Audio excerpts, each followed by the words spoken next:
those fearful to live an authentic life, have become the standard bearers for living. They have become the ones we have exalted while minimizing ourselves.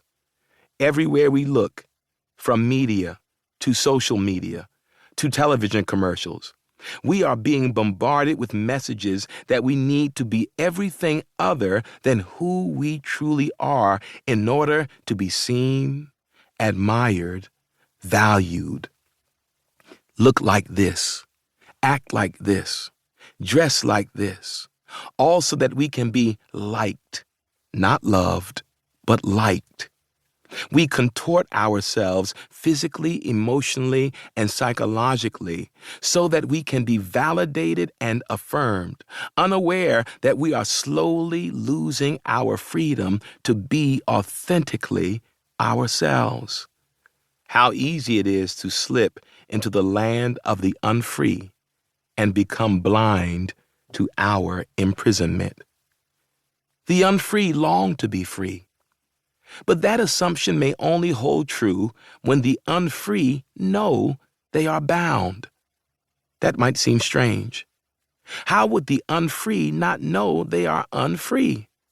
But this is what happens when the unfree are so attached to their captivity that they have lost the ability to discern what bondage even looks like.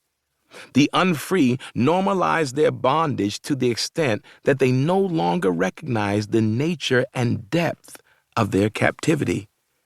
What keeps the unfree bound are the blinding bindings on the unfree that make captivity alluring, beautiful, sweet. Many years ago in my youth, when I first read the words attributed to Harriet Tubman, I freed 1,000 slaves. I could have freed 1,000 more if only they knew they were slaves. I cringed at the thought of someone not being aware that they were a slave. I could not imagine someone being so content with their captivity that the possibility of escape feels offensive. But now, many decades later, I better understand the work of enslavement. It strangles aspirations, suffocates possibility, destroys identity, shatters dreams, and convinces you there is no world beyond enslavement. And when enslavement has done its work, the unfree are not aware that they are unfree. In spite of the inability of the unfree to fully see the nature of their captivity, I believe that somewhere deep within, in places untouched and untainted by their captivity, the unfree long to be free.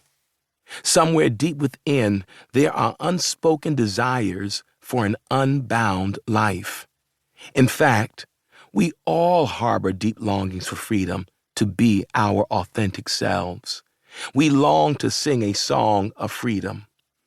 There are lyrics that languish within the unfathomable corridors of the imagination, lyrics that our souls long to release.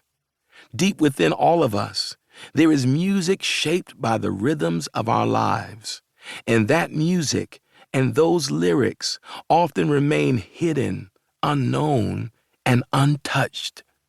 Some call it soul music. It is the music and songs of freedom, the freedom to be your authentic self. It is the music whose harmonies make us whole. That music can only be played, and the songs can only be sung if you are willing to accept yourself, embrace yourself, love yourself.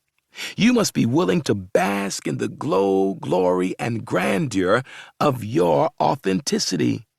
You must be at ease in the magnitude of your uniqueness. Freedom feels like and looks like you. Imagine the you who no longer needs to pretend to be what you are not. Imagine the you who refuses to suffer from a crisis of identity because others tell you who and